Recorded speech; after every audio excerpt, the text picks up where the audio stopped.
Good afternoon everyone. साधारण ब्याज के बारे में मैंने 2 क्लासें ली हैं। आप लोगों को कितना पसंद आया और कितना लाइक वो शेयर करें, आप सभी क्लासों को दिल से पढ़ना।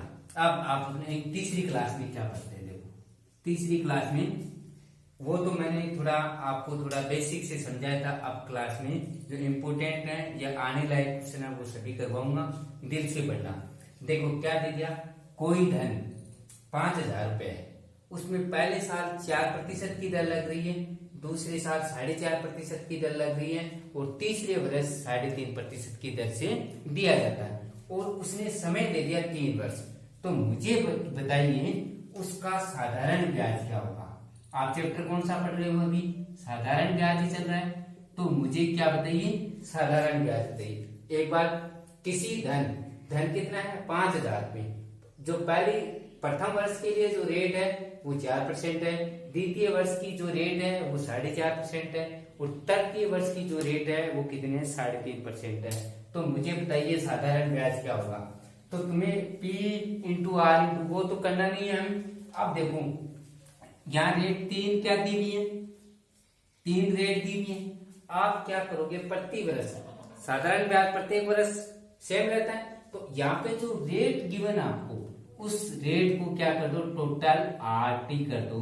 रेट ये 4%, ये कितनी होगी 4.5% और ये आधा 9 और 3 12, तो टोटल कितने परसेंट हो गए 12%। यानी 3 साल में उसने कितने परसेंट रेट लगाई है 12%। और ये जो 12% है वो किस पे रेट लग रही है, मूलधन पे। और मूलधन कितना दिया हुआ है आपको, मूलधन कितना दिया हुआ है 5,000। जो रेट लग रही है, जो 12% लगेगा वो किस पे लगेगा, मूलधन पे। और मूलधन आपको कितना गिवन है 5,000, तो 5,000 का 12% निकालो तो जो ब्याज आएगा वो 12 पंजो 60 और 1 जीरो बच गया। तो जो साधारण ब्याज जीवन है वो कितना रुपए आ जाएगा 600 रुपए। आया समझ में। अब देखो दूसरा क्वेश्चन करवाता हूं आपको। रवि ने कुछ धन साधारण ब्याज की दर से पहले 2 वर्ष के लिए 4%, अगले 4 वर्ष के लिए 6% और 6 वर्ष के बाद उसे 8% की दर से दिया जाता है। अगर उसे साधारण ब्याज यानी जो टोटल ब्याज है वो कितना मिला उसे 1120 रुपए। टोटल ब्याज कितना मिला 1120 रुपए। और समय उसने कितना लिया 9 वर्ष। समय कितना लिया 9 वर्ष। 9 वर्ष समय दिया है और उसको ब्याज कितना मिला है 1120 रुपए। तो हमें क्या ज्ञात करना है, मूलधन ज्ञात करना। क्या ज्ञात करना आपको, मूलधन ज्ञात करना। तो सबसे पहले देखो रवि ने कुछ धन 2 वर्ष के लिए कितने प्रतिशत रेट लग रही है 4%। आ गया समझ में। और अगले 4 साल के लिए यानी 4 साल के लिए कितने प्रतिशत 6%। अब देखो और 6 वर्ष के बाद में उसकी दर कितनी है 8%। 6 वर्ष के बाद उसकी कितनी है 8%। और कुल समय कितना दिया है 9 वर्ष। अब देखो मैंने क्या कहा, समय कितना दिया हुआ है 9 वर्ष। पहले 2 साल के लिए उसने ब्याज कितना दे दिया 4%, अगले 4 वर्ष के लिए 6% और उसने क्या कर दिया 6 वर्ष के बाद टोटल समय पता है 9 वर्ष। तो 6 वर्ष के बाद में कितनी साल बच जाएंगी 6 तो ये होगी और टोटल 9 है तो 3 साल बच गई, तो ये उसको दिया जाता है। तो 2 साल का कितना रेट लग जाएगा 8% लग जाएगा। 4 साल के लिए 24% होगी और 3 साल के लिए 24% होगी। अब देखो टोटल ये तो कितना आ गया 9 वर्ष आ गया कि नहीं आ गया समय। इसको 1 वर्ष में इंक्लूड करेंगे तो टोटल कितना परसेंट लग जाएगा 48 और 8 कितने हो गए 56%। यानी टोटल अगर 1 साल के अंदर उसको रेट लगानी हो तो कितनी लगेगा 56%। अब ये 56% किस पे लगेगा 56% जो मूलधन P मानते हैं अपन, उसी पे तो 56% लगता है और उसी का 56% निकालते हैं तभी तो अपने को जो ब्याज है वो 1120 रुपए मिलता है कि नहीं मिलता। 1 मिनट दोबारा देख लेना। मैंने कहा 2 साल के लिए 4% के लिए 1 में इंक्लूड करेंगे तो 8% हो जाएगा, 4 को 6 में इंक्लूड करोगे तो 24% आएगा। टोटल लास्ट में निकालते हैं तो 9 साल में उसको टोटल 1 साल के लिए इंक्लूड करेंगे तो कितना परसेंट देना पड़ेगा, 56%। और ये 56% किस पे लगता है, जो धन दिया जाता है उस पे लगता है, तभी तो उसको जो ब्याज मिलेगा 1120 मिलेगा ना। जो मूलधन पे 56% मिलता है तभी तो 1120 मिलता है। और हमें ज्ञात क्या करना है, पी ज्ञात करना है। अब देखो 1120 ये बट्टे में है तो ऊपर ले जाओ, और जो इसको गुणा में ऊपर दिया हुआ वो नीचे लाओ। अब क्या करोगे, 56 से काट तो 56 दूनी 112 होते हैं, ये 0 हो गए, तो यहाँ 20 बच गए और यहाँ 100 है, तो कितने हो गए 2000। कितने हो गए 2000। तो जो मूलधन दिया है वो कितना होगा 2000 रुपये, यानी मूलधन कितना होगा 2000 रुपये। तो उसने कितने रुपए उधार दिए 2000 रुपये।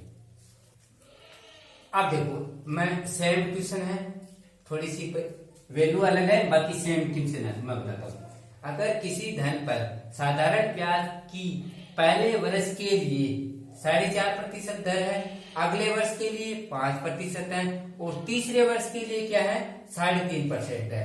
तो क्या ज्ञात करना अपने को, मूलधन निकालना है, और ब्याज आपको क्या है,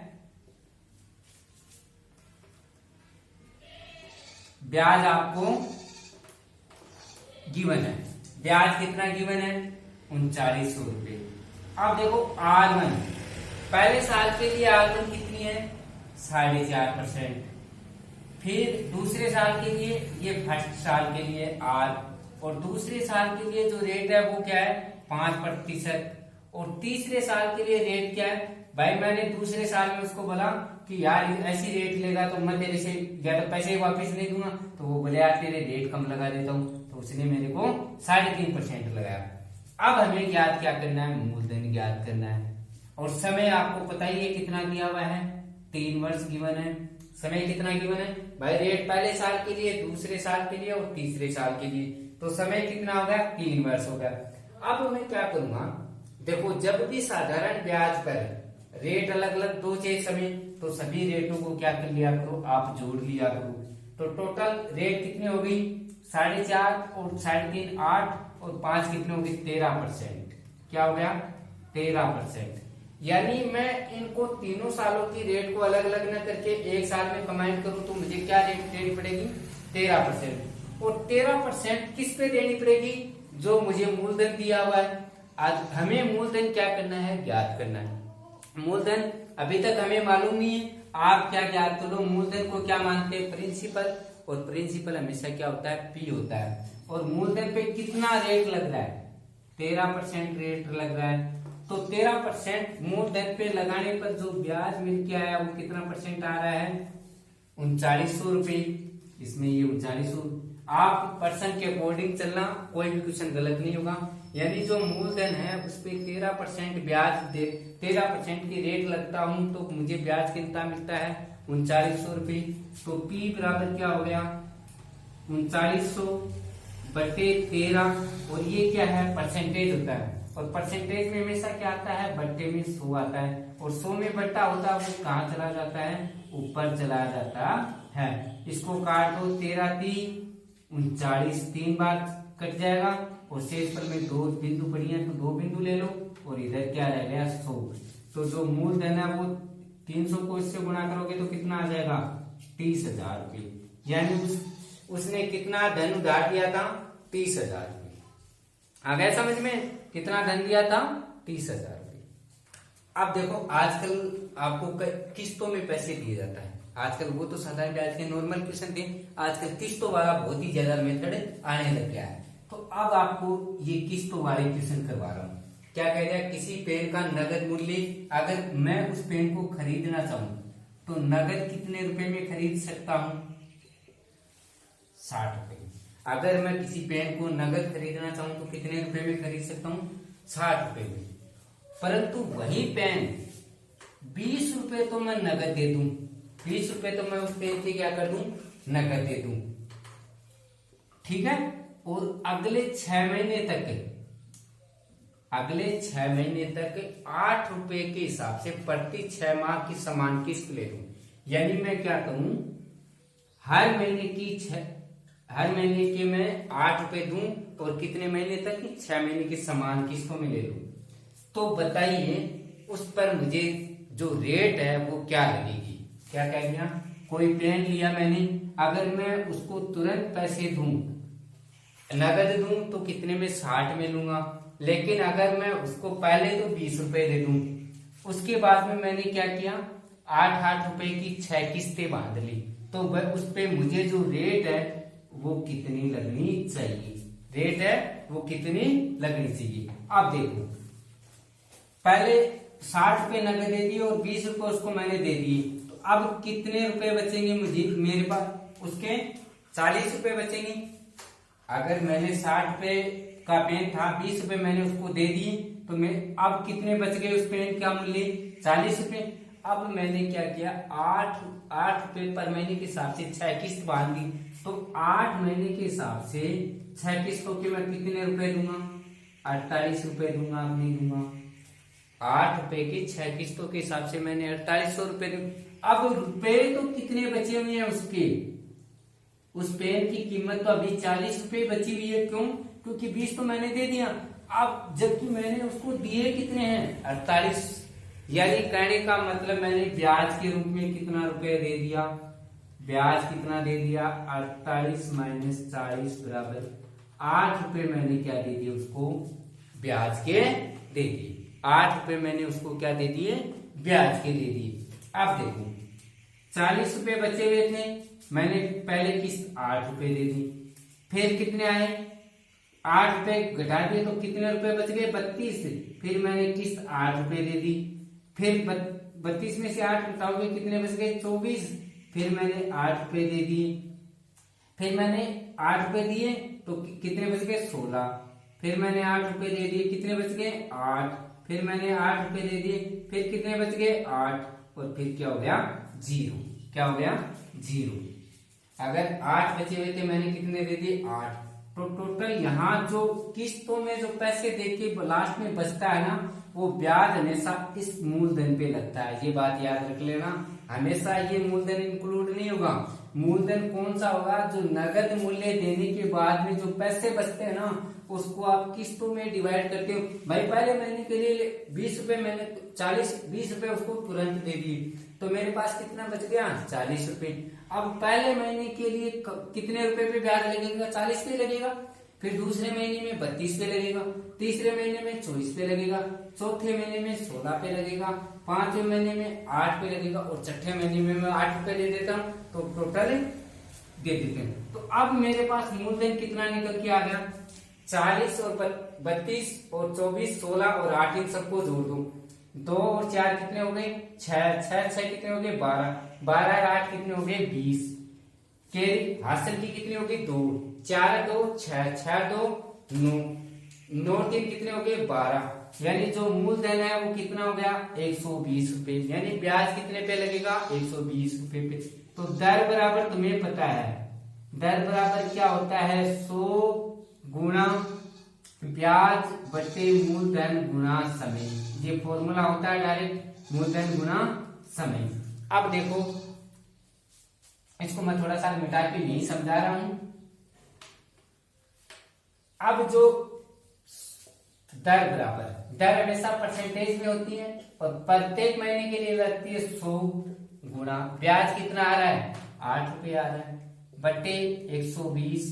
अब देखो आप समय में कंफ्यूज हो जाओगे, समय क्या लेना है, क्योंकि उसको समान किस्तों में दे रहा है, तो हमें यहाँ पे, और ये किस्त में ले रहा है, यहाँ देखो, यहाँ ध्यान देना, महीने में, तो यहाँ 1 में 12 आ जाएगा। 12 क्यों आ जाएगा, क्योंकि साल में कन्वर्ट करोगे किस्तें एक महीने की लग रही है, तो 1/12। अब देखो भाग दे दो, 0 से 0 काट दो, 4 दूनी 8, 4 3 12, फिर काटोगे कितने आ गए, 6 दूनी 12।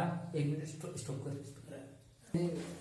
अब देखो उसमें थोड़ा सा मैंने क्या, जो वैल्यू है वो थोड़ी गलत लिख दी थी। अब देखो क्या आ गया, दर याद कर रहे हैं अपन, दर बराबर 100 गुणा ब्याज कितने आ गए, 8, बटे मूलधन कितना आया, 120 रुपए।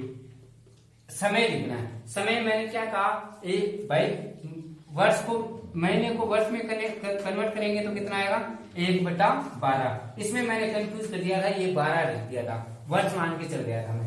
अब 100 गुना 8, 120 गुना 1, और ये ऊपर 12 नीचे में है तो ये ऊपर चले जाएंगे, तो 0 से 0 काट दो, 12 से 12 काट दो, तो नीचे ऊपर बच गए 8 और 10, कितना आ जाएगा 80%। तो उस पे दर कितनी लग रही है 80%। यानी कहने का मतलब क्या होगा, उस पे जो रेट लगाई उसने कितनी लगाई 80%। मैंने यहाँ क्या किया था, थोड़ा सा बोलने में गलत लिख दिया था, यहाँ पे बोला तो सही था लेकिन लिख दिया यहाँ ऊपर था। तो आ गया समझ में, क्या करेंगे 100 गुना ब्याज और मूलधन और समय को थोड़ा सा ध्यान में लिखना। अगर यहाँ महीने में दिया हुआ है तो 1/12 लिखना, वर्ष में दिया हुआ है तो सेम लिख देना, कोई दिक्कत नहीं है। आ गया समझ में। एक और अब देखो दूसरा क्वेश्चन क्या कहते हैं। अब आर्थ को क्या रहा, कुछ पैसे नगद दे रहा था, शेष बची राशि की वो क्या करवा रहा था, किस्त करवा रहा है। अब की बार वो क्या कर रहा है, स्टार्टिंग से ही किस्त बनवा रहा है। किसी पेन का नगद मूल्य, अगर मैं जैसे ये पेन मानो, ये पेन है, इस पेन को मैं नगद मूल्य में खरीदना चाहूं तो मैं 10 रुपए में खरीद सकता हूं, अगर मैं तुरंत पैसे दूं तो 10 रुपए। लेकिन अगर दुकानदार मुझे, मैं कहूं मेरे पास अभी 10 रुपए नहीं है, नगद रुपए 10 रुपए नहीं है, तो वो दुकानदार मेरे को बोला कि तू ऐसा कर अनिल, 1 रुपया पर महीने के दे दे मेरे को, और क्या करे 1 रुपया पर महीने के हिसाब से दे दे, और कितने महीने तक दे दे मेरे को, 11 महीने तक दे दे। कितने महीने तक दे दे, 11 महीने तक दे दे। तो बताइए दर क्या होगी, क्या होगी दर क्या होगी। अब देखो 1 मिनट, पहले देखो नगद कितने 10 रुपए, 11 महीने तक मैं रुपए देता हूँ, 1 रुपया 11 महीने तक देता हूँ, हर महीने के 1 रुपए दे रहा हूँ, और मुझे कितने महीने तक देने हैं 11 महीने तक। तो 11 महीने तक मैं कितने रुपए दूंगा, 11 रुपए दे दूंगा।